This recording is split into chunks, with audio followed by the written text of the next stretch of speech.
spending all this money on them. Just showed legit clips of the body cam footage. The place was disgusting, covered in trash, and there were cans of Reddit whip all over the place. These photos were obviously taken after cleanup. Sure. Well, you just showed the data, so I don't know if both things can be true at the same time, but it sure doesn't seem like it. I'm literally being arrested at this time, 9:29. Like I think I'm put in handcuffs at like 9:36 or something. Like it's this is happening while I'm outside yelling at cops. So I don't know what else to say. No one's going to believe it. Even if I played the body cam footage, people wouldn't believe it. But people demanding access into my, into my bedroom and the privacy of my wife and children, mostly, it's like, no, I'm not going to give that to you. It doesn't.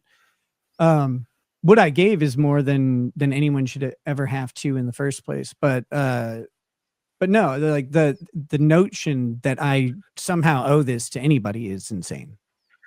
Well, Nick, is there no way that you could like release the footage with like edits on it, for example? Are you not happy to like do a compromise there with that? No, I'm not happy to do that at all. I have no intention to release any of the body cam footage at this time. It's private. It's the fact that it was displayed by the county is actually unlawful, and the remedy for it is massive. And I'm strongly considering suing the county because there's no way around it, right? Like, so they either willfully release this footage, which they knew they could not do. And if that's the case, it's a double damages reward. If they didn't willfully do it, they negligently did it, and I'm still entitled to damages. And then, so the damages are any, normal damages plus attorney's fees plus between $1,000 and $15,000 if it's negligence, $2,000 and $30,000 if it's willful in exemplary damages.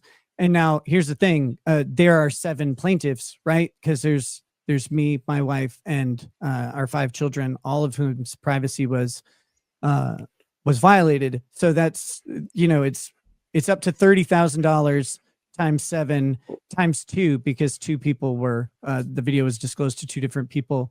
So that's well, that's what about kids? You could do 7 times that, right? Well, yeah, that's what I'm saying. So it'd be $420,000 in exemplary damages, and then that's on top of economic damages that I'm sustaining from this. And I absolutely am. Like, this is highly damaging to my reputation because the way these insane women, and they are fucking crazy. The Miss K or whatever, the Lady K, or that woman is fucking baddie. I sat and talked to her because she came to every hearing. Oh, the lady that like Will Heron had come out to all the trial. Yeah, she's no trial. Sorry, no trial. Omnibus hearings and whatnot. Yep, and she's legitimately fucking. That woman is certifiable. She needs help. But like, I sat down to talk to her. I was very kind and very polite because the first time I met her, I was she was at Kayla's hearing, I think, and I just went outside and waited, and I took a picture of her coming out of the courthouse because I knew that's what she wanted to do to us. And she kind of fucking lost her mind about it. And I was like, too bad. Like, this is fair is fair, right? You take pictures of me, I take pictures of you. That's how it goes. And so, so then Will Heron interviewed her after that. And he kind of let me know that she has a backstory of a lot of trauma that was associated with an addict in her life. I think her mother or father or both. And so then I felt a little bad. Right. And I tried to empathize. And so the next hearing that she showed up at, I said, hey, I think we got off on the wrong foot. I kind of came off a little aggressive. I'm sorry. People are coming at us and I don't know who anybody is. And so I sat down and tried to hear her story. And she's just telling me she's really concerned about my kids. And I'm like, look, I got to tell you, my kids are actually in really good shape. It was very traumatic. It was traumatic to go through this. And I fucking hate that I caused it. I really do. But there's nothing I can do about that now. It happened. So, but But the reality is that both before and after all of this, I and Kayla have really, really strong relationships with our kids. I mean, our 17-year-old has been homeschooled since he was 4.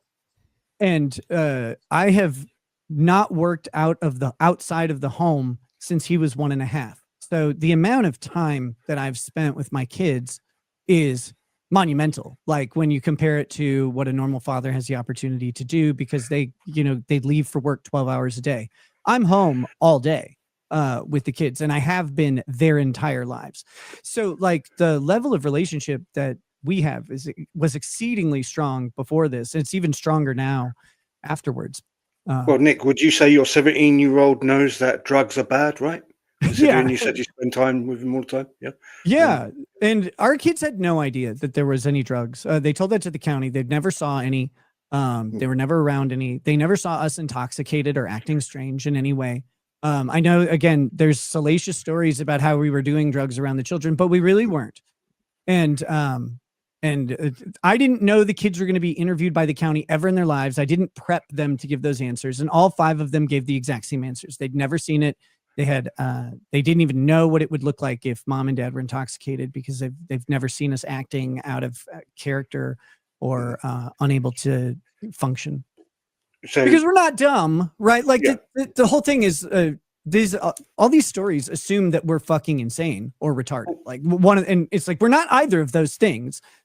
Maybe made some bad decisions, but like all around, we try. Not only that, Nick, you wouldn't want to share your drugs with your kids anyway, right? Because you want to do them yourself, right? Like, I don't know why anyone would suggest that you would want to give cocaine to a child. It's like, no, I want them to. Well, I mean, let's say your kid was having a hard time keeping up with his homework and his chores, and you wanted to give him a booster so that they could do better. Well, hey. No.